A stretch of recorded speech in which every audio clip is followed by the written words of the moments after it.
secrets of different bills. At Uncle Demi, you need it, I got it listed here. You wanna make it, I'll show you just how to make it here. I got all the rarest bills, and I ain't done yet. Went from defenders to making bills like a prospect. Flow space and slashes to catching us with a lot of threat. You keep the medals cause the right one's coming up next. Only scratch the surface, still they try to drag my name in dirt. They try to bring me down, see me winning, you ain't like me then. Yo, what's good, YouTube? This is your man, Uncle Demi, and today I have another special banger for you. Right, now listen.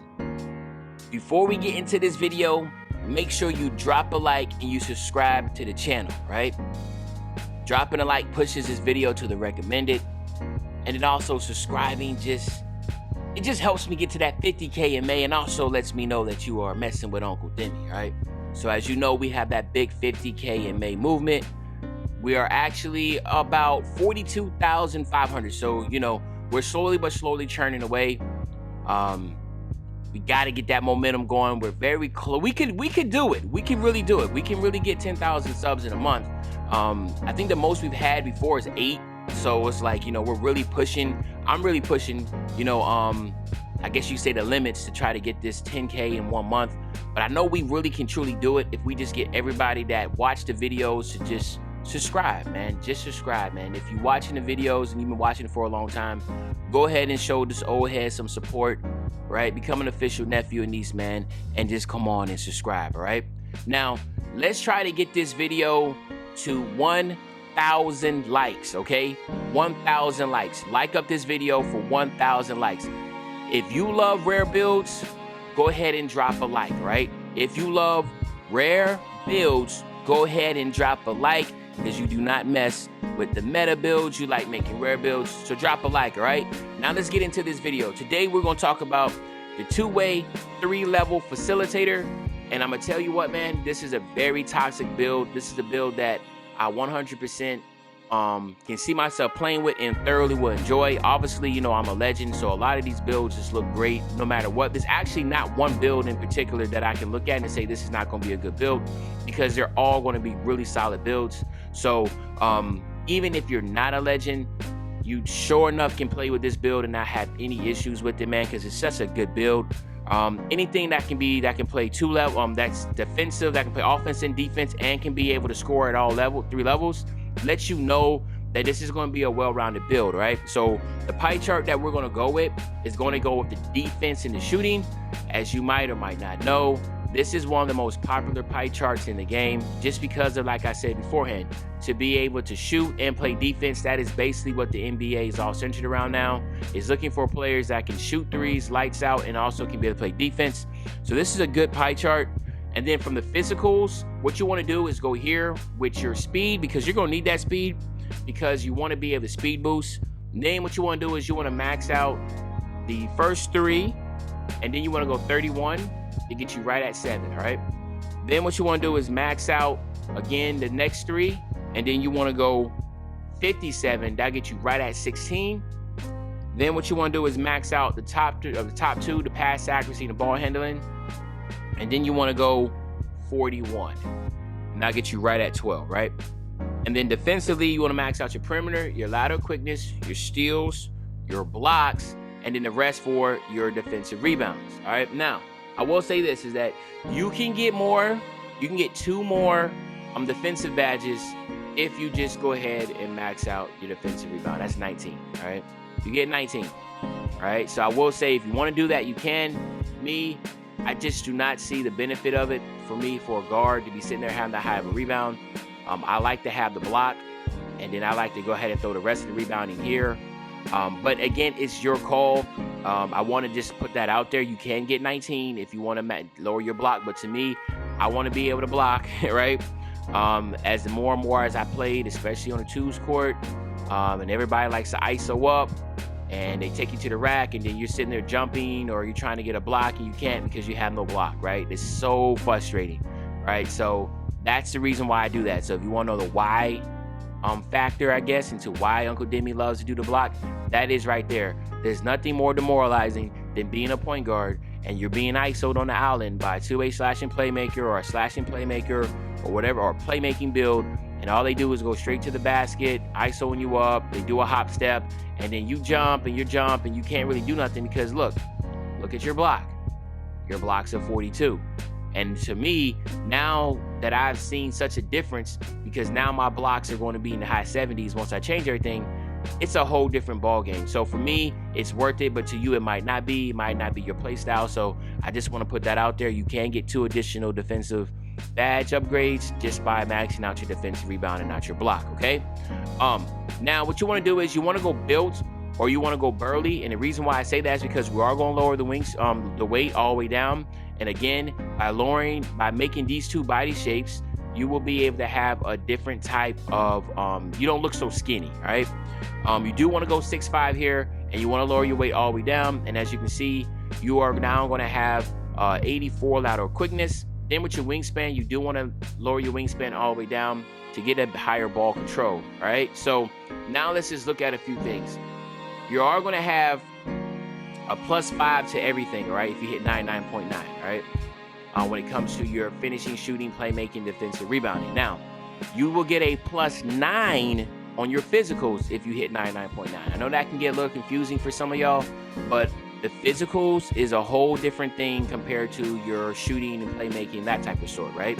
So your shooting and playmaking, once you hit 95, from 95 all the way up to 99.9 is +1, right? So really 99.9 is really 100. So a lot of people, so that maybe that's easier to understand. So you can go from 95 to 99.9 and that's +5. And then on your physicals, you can go from 95 to 99 and you get a +9, right? And I know that might get confusing, but that's how it works. You get a +4 on your physicals for my 9. I think it's once you hit Elite 1, you get Gym Rat. Once you get Gym Rat, that gives you a +4. If you're not Elite 1, you're lower than Elite 1, that means you have to go to the Gatorade store, to the Gatorade facility, and you have to train. And if you get at least a +3 to everything, as far as like a score, you will get +4 to your physicals. And then of course that additional 5 will come from going from 95 to 99.9, just like your finishing, shooting, playmaking is getting that +5. So hopefully it's not confusing. A lot of y'all still in the comment sections ask that. I don't know how it's so confusing. Just play the game and you will see your attributes go up. But if you have never been higher than a 95, then you're not going to understand that. Get to 99.9, right? Go to the Gatorade facility, train, and you will see what we're talking about. You do get a +9, right? But a lot of y'all are not hitting 99.9, or a lot of y'all hit 99.9 and you think you're going to immediately get that extra attribute. That does not happen. You have to continue to play maybe 5 more games and still get 99.9, and then you'll see that +1 attribute. So I know I wanted to explain that because a lot of y'all continue to ask, like, how were you getting a +9 from? Where are you getting a +5 from? Or, no, when you hit 99.9, you don't get +5. I hit 99.9, I didn't get the extra 1. Yeah, you have to continue to play like maybe 4 or 5 games, and then you will get it, all right? So anywho, so like again, talk about the +5. If you look at your defense, right, that's a +5. You have an 89 perimeter defense, an 89 lateral quickness, right, an 87 steal, and an 80 block, which is really good. And then even on your defensive rebound, you will get a 63 defensive rebound, which is still good for a point guard. When you look at your shooting, you will get an 89 mid-range shot, and you will get an 88 three-point shot, which is really good. And then you also get an 83 driving dunk, which is really good also. So, I mean, all in all, you can see how from 3 levels, this is going to be a really good build. Ball handling, you will get an 83 ball handle, right? But don't even worry about not having an 83 ball handle, because if you look at your physicals, you get a +9. So what does that mean? You will have a whopping 97 speed. So again, as you know, the way that you being able to speed boost on this game is it is 70% based upon your speed, right? So obviously 70% of your speed at 97, and then 30% of your ball handling. So obviously, you know, you're gonna build a speed boost with this build, right? So there's no ifs, ands, or buts about that. You build a speed boost, okay? Now, when it comes here, this is where, based upon your play style, if you want to be the primary ball handler with this build, you need to go with playmaking takeover, okay? If you're going to be playing this as your secondary ball handler or the 2 position on the 3s or whatever you're playing, then you're most likely, I say, go with lockdown, right? But it's between these 2 right here, okay? Lockdown or playmaking takeover is really based upon your play style, but in this scenario, we're going to go with playmaking, okay? And then here you have it, your 2-way, 3-level facilitator. Let's go ahead and test this build out real quick and then get you out of here, right? So first we want to get him to 99 overall. Let's give him to 99. Come on. There we go. 99 overall. And then what you want to do is for your finishing, you want to go to contact finisher on gold. You want to get your consistent finisher on silver, and then your giant slayer on silver also. So you only have 7 finishing badges, but it's not the end of the world. This is still good enough to be able to finish at the basket. And again, as we all know, interior defense is really non-existent on this game, so you don't even need badges. You can still go to the rack and continuously make layups. I've seen 100% smothered layups go in. I've seen it all, right? Now, again, this is based upon what position you're playing. If you're going to be the primary ball handler, then obviously you want to go something like this. All right, I will say you want to go something like this because you're the primary ball handler, so this is what you're looking for, right? You can change things around if you wanted to get some Hall of Fame badges, which is perfectly fine. I know some people don't like using the dead eye, and you can go here, all right? I like to use silver quick draw with base 38 because that's fast as crap, but if you wanted to use a different shot and you need to get a faster one, change it around. Now, if you're going to be somebody that's going to be playing as a cone or somebody that's going to be not the primary ball handler, then obviously I would say go ahead and go catch and shoot Hall of Fame, Green Machine, or corner specialist on silver. It really just depends. Like I said, there's some options here. And then keep hot zone hunter and range extender, of course. These are very important badges. So that's the type of stack I will go with, all right? And then nothing changes here. Same thing. If your primary ball handler, handles for days, quick first step are the 2 most important ones you need to have. I also say go unpluckable, and then I would say go ankle breaker. You do not have a lot of badges here, so you're not able to try to get dimer and all that type of stuff, which would be good to have, but you're not able to have that. And then also, of course, even if you want to be, I'm sorry, I'm tripping. We gotta get that bronze belt out. What I'm doing, all right? Even if you're going to be the secondary ball handler, I still say go with this type of lineup here. You always want to have these 2 here maxed out to as high as much as you can because it's so effective for you. And obviously, ankle breaker is a good one to have. You got to have unpluckable, and that bronze bailout is OP, all right? And then last but not least, what you want to do is go clamps, intimidator, interceptor, kick dodger, and tireless defender. This is what you will need for an on-ball defender. A lot of y'all would love to get pickpocket, which is great, but pickpocket is not the priority here, right? The priority is to stay in front of your defender and prevent him from scoring, not to try to get as many steals and spam and square and getting 3-4 fouls. I do not believe you need pickpocket to get steals. It's all about timing the dribbling and understand what they're trying to do. You can get bump steals, and you can also press square right in the middle of their size up, right? Or like just understand timing what they're dribbling, all right? But clamps, intimidator, pick dodger, and tireless defender are the most important. And of course, you know that bronze interceptor is extremely clutch. Now, you can make some adjustments to this.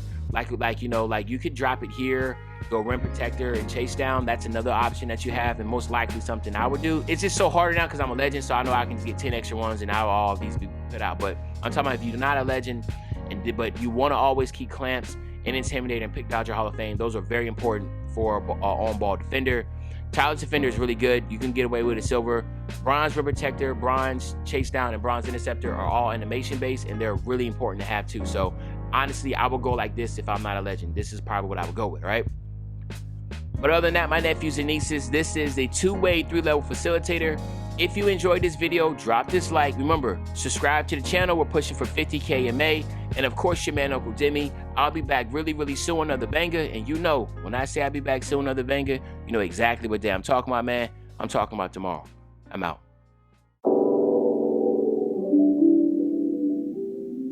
Yeah. Rare form, yeah.